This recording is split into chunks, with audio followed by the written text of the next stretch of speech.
Well, last year's season for South Carolina resembled a styrofoam bowl that someone squatted down over the top of and filled up with a steaming pile of doo-doo, costing a man his job. Will Muschamp fired for the second time as an SEC head coach after a previous failed stint at the University of Florida.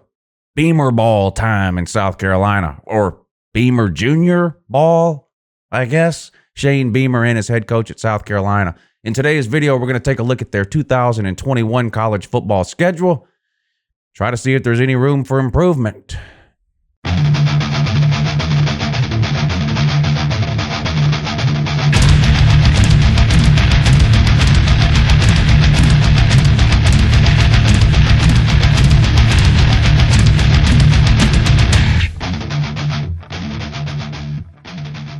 Hey, good morning. Guess what? It's Uncle Lou here. That's right, it's me, Uncle Lou, and I'm live for you on LouTube today. Thanks for watching. I really appreciate it. Also, in addition to that as well, subscribe to this channel if you're not already. I post college football videos year-round. Some of them are watchable, some of them aren't. That determination is up to you. Hit the thumbs up button. I'm doing a lot of these schedule preview videos. Hitting the thumbs up would really help me out. Click back in the playlist. There's an entire playlist. I think I've done 10 or 12 teams so far. Click back, find a team that you're interested in, check it out. Share these videos somewhere if you would. That really helps too. Of course, up today is South Carolina. And like I mentioned at the top, Will Muschamp fired after last season, 2-8. And, you know, heading into last season, there was a lot of conversation about would any coaches at all be fired last year because of the issues with the pandemic and the weird scheduling and no off season. Some people thought that maybe some coaches would be given kind of a mulligan. And I think there were some coaches that were given a mulligan. But there's some things that just leave you with no choice. And when Will Muschamp went 2-8 last year, it really forced South Carolina's hand. They decided to go a different direction. They considered a couple of different coaches, the guy from Louisville, Scott Satterfield. They even looked at the guy from Louisiana, which, of course, beat a couple of Power 5 teams and spent some time ranked in the top 25 last year. Bill Napier, I think is his name. They settled on Shane Beamer, of course, most recently an offensive assistant under Lincoln Riley. Previously spent a couple of years on the staff at Georgia under Kirby Smart. Of course, a long time at Virginia Tech under his dad, Frank Beamer. And actually, though, he was at South Carolina before. If you go back to 2009, 2010, Steve Spurrier's time in Columbia, Shane Beamer was on the staff there. He was a recruiting coordinator. And before you start laughing, you have to remember, those were some of the best recruiting classes South Carolina ever had. You know, not long after the 2009 and 2010 recruiting classes at South Carolina were sort of the foundation of those 3 11-win seasons that South Carolina had in a row. They even won the East one time. I think they finished in the top 10 3 seasons in a row. And those 2009, 2010 recruiting classes were really a big part of that. You had players coming out of those recruiting classes like Stephon Gilmore, Alshon Jeffrey, Marcus Lattimore. The list goes. Connor Shaw, who was also on the staff now. Connor Shaw, South Carolina's all-time leading QB, I believe. I can't remember if it's yards, touchdowns, wins, or whatever it is, but he's considered their most successful quarterback in school history in his career. So he spent some time there before, did well with recruiting. Now, he's never ran an offense or a defense. So, you know, maybe a little bit of concern there, maybe. Now, of course, he spent time under Kirby Smart, a defensive genius. He spent time under Lincoln Riley, an offensive genius, and he has ran special teams units for multiple teams in the past. But he's never actually been in charge of either an offense or a defense, and he'll have coordinators to help him do that at South Carolina. But it is an interesting pick. There are no guarantees when you change coaches. You know, you can go out and hire Nick Saban. There's no guarantee he's going to win you a bunch of national titles just because he wins them at Alabama. You can go out and hire a guy that's never been a head coach like Shane Beamer, and he may turn out successful. He may not. We see it go both ways in different situations depending on the circumstances. Do I think it's a terrible hire? No. South Carolina didn't have a whole lot of choices. They've been a bad team for a lot of years. Really, the majority of the years they've been in existence, they've been borderline terrible, honestly. And the last few years have been some of the worst that they've had in the last couple of decades. Finishing up this last season, like I mentioned, at 2-8. Let's look at the 2020 schedule real quick. Normally, I like to go through this schedule and then compare it to the 21 schedule. But of course, the schedules are so different this year because of what happened last year. South Carolina's in the SEC, and they played a 10-game conference schedule with no non-con games. So impossible to compare this schedule you're seeing here from 2020 with what you're going to see in 2021, which is a return to the normal scheduling, 8 conference games, 4 non-conference games. But we'll run through it real quick. Lost to Tennessee in week 1 in a great game, exciting game. Came down to the end. South Carolina had chances to win this game and couldn't pull it off, losing 31-27 at home to the Vols. Followed that up with a loss to Florida. Then they pulled off a couple of wins in a row at Vandy. And then a little bit of a surprise, at least early in the season, it was a surprise. We know Auburn ended up not being a very good team last year, but at the time, this was a pretty big surprise. They beat the Barn at home 30-22. And then the wheels just fell completely off. That was the last win of the season. You lost on the road at LSU, which wasn't a very good team. You lost to Texas A&M again, blown out 48-3 at home. They were a good team. South Carolina and Texas A&M play every single year. They're cross-division matchups in the SEC. You play one team every year from the opposite division. And in the case of South Carolina, that team is Texas A&M. And South Carolina has yet to beat Texas A&M since Texas A&M joined the SEC about 10 years ago. That trend continued last year with an absolute molly-whopping 48-3.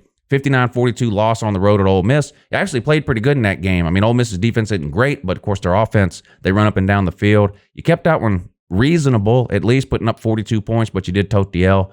Missouri, 17-10, 45-16 to Georgia, another top 10 team. Not a surprise that you lost that one. At Kentucky, 41-18. I don't know if Kentucky scored 41 points total if you add up all their other games for the entire season. Kentucky's offense was non-existent.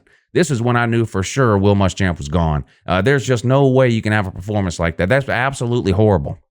Absolutely. Well, actually, was he fired before that? I can't remember. But anyway, that was just absolutely to give up 41 points to Kentucky. This was a give-up game. Absolutely embarrassing. And then you saved yourself a 9th loss because the bowl game against UAB was canceled.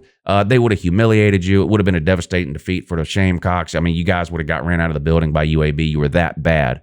That game was canceled. It was supposed to be the Mortgage Gasparilla Bowl or whatever the hell they're pretending to call it these days. That game got canceled. Even though you had 2 wins, you were still bowl. There was no bowl eligibility last year because there were so many teams that couldn't go to bowls because of positive tests or pandemic issues. So there was no bowl requirements last year. So even though South Carolina was sitting there at 2-8, they were still technically eligible for a bowl game, but it had to get canceled due to pandemic issues, saving you, like I said, a 9th loss. South Carolina's had some epically bad seasons over the years. Not very many have been worse than this. They had some winless seasons back in the late 90s, early 2000s. They had some winless seasons. Obviously, this not as bad as that, but pretty close. 2-8, an absolute abysmal year.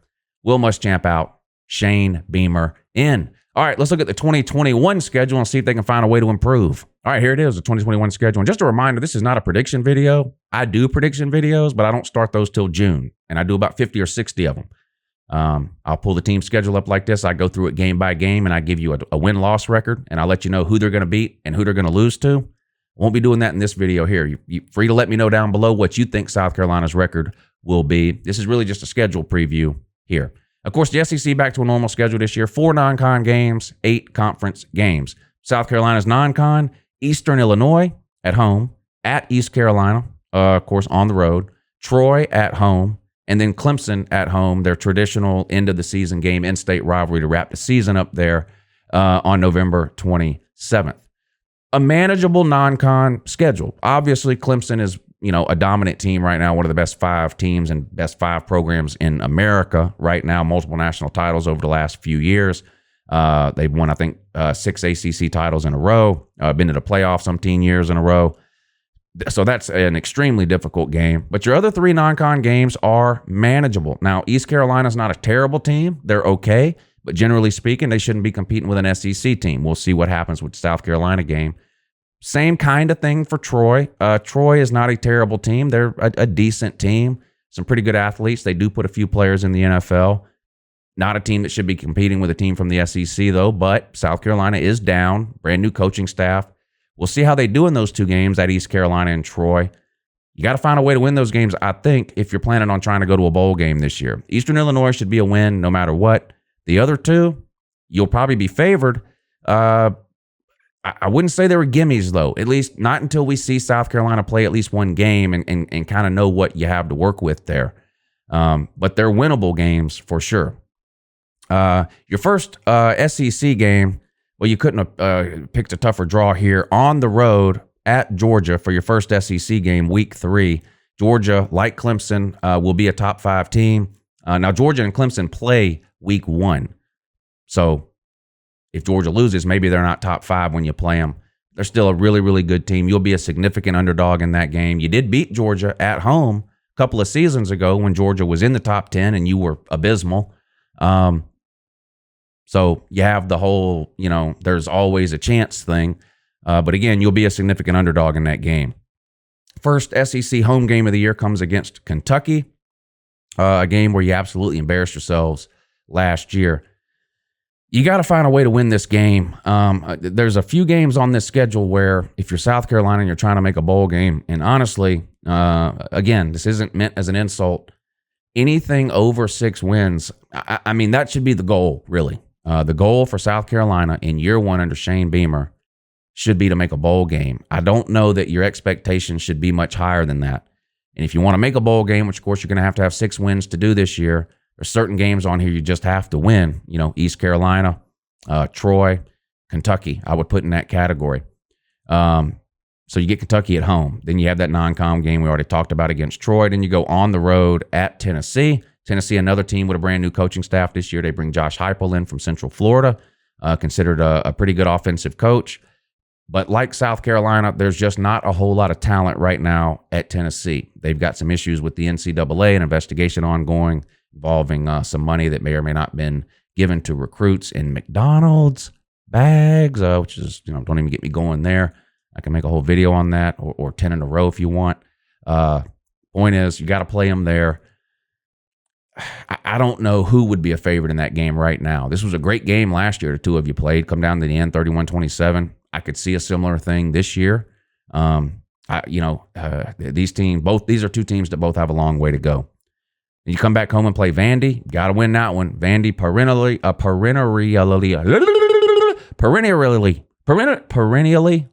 let's go with that. One of, if not the worst teams in the SEC. So you can't be losing to them. You just can't. You get them at home, I think you'll probably win that game. I mean, I think you'll be a favorite in that game, but I don't know. Every once in a while, Vandy sneaks up on somebody. Don't let it be you. You go on the road at Texas A&M, a top 10 team. You'll be a significant underdog there. As mentioned earlier, you've never beat them, even when they haven't been that good, and you have. You still find a way to lose to them. You'll be a significant underdog. You get your bye week, come out of that, you host Florida. Is there a way you can win that game? I talked about this game a lot in the Florida preview video that I did. This game comes at a weird spot for Florida, a tricky spot for Florida.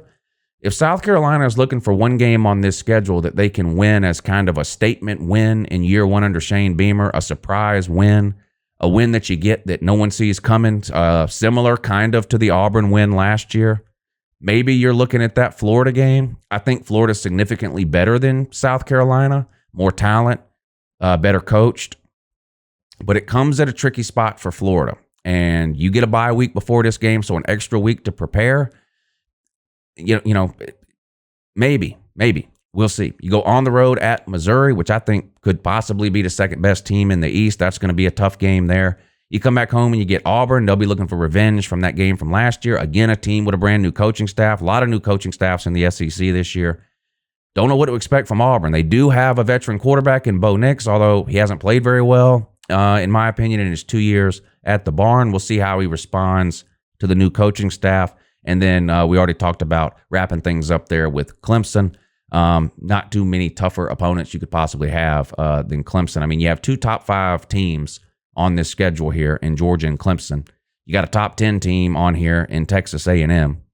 You got a couple of more, what I think could be top 25, top 20 type teams. Missouri, maybe.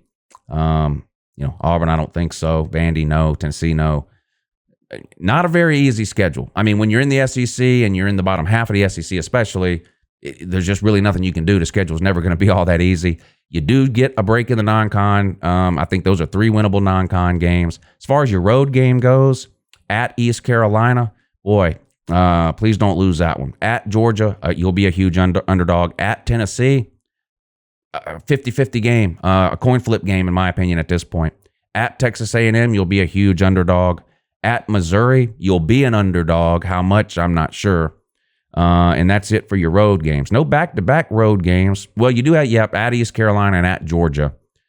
That's tough there. Trap games, don't really see any trap games here because honestly, there's not really a game on this schedule that you could lose that would shock me.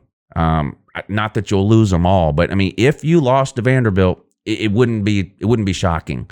And in order to be considered a trap game, the loss has to be shocking, I think. And I just don't see a shocking loss on here because honestly, my expectations for South Carolina aren't very high this year. Like I said, I think probably 6 wins might be the ceiling. South Carolina gets to 6 wins. I think you have to say Shane Beamer did a pretty good job in year one. The recruiting is what we're going to have to keep an eye on at South Carolina because no matter how good Shane Beamer is or isn't as a head coach, if the recruiting doesn't improve, South Carolina is not going to get much better than they are now. Again, if you go back to the run they had under Steve Spurrier, a 3-year run where they won, I think, 11 games in a row, or 11 games, 3 years in a row, won the East one of those years, and finished in the top 10 all 3 of those years. If you go back and look at those years, the 2 years preceding that, 09 and 2010, 2 of the best recruiting classes South Carolina had ever had. And Shane Beamer was the recruiting coordinator then. How much weight do you give that versus the fact that Steve Spurrier was the head coach? I don't know. But he was the recruiting coordinator there. And some of the best players that have ever come out of South Carolina came out of South Carolina during that period. Alshon Jeffrey, Stephon Gilmore, Connor Shaw, Marcus Lattimore, I believe Jadeveon Clowney was in that mix too. You got to get back to recruiting those types of players if you're going to compete in the SEC. And again, no one expects that to happen this year, but looking forward in terms of Frank Beamer and what it would, Shane Beamer, and what it would take for him to be successful there, it's going to have to start with recruiting. There it is, the 2021 South Carolina Gamecocks football schedule. Let me know what you guys think there. Again, I don't have very high expectations for South Carolina. Playing their home games out there in Columbia at Williams-Brice Trailer Park, the world's largest outdoor trailer park. You ever been to Williams-Brice Stadium? It's amazing. It really is. It's right across the street from the State Fair. It smells like fried butter and disappointment. It really does. And you'll never see the amount of 1985 T-top IROC Zs that you'll see at Williams-Brice Stadium is truly mesmerizing. Have a good morning.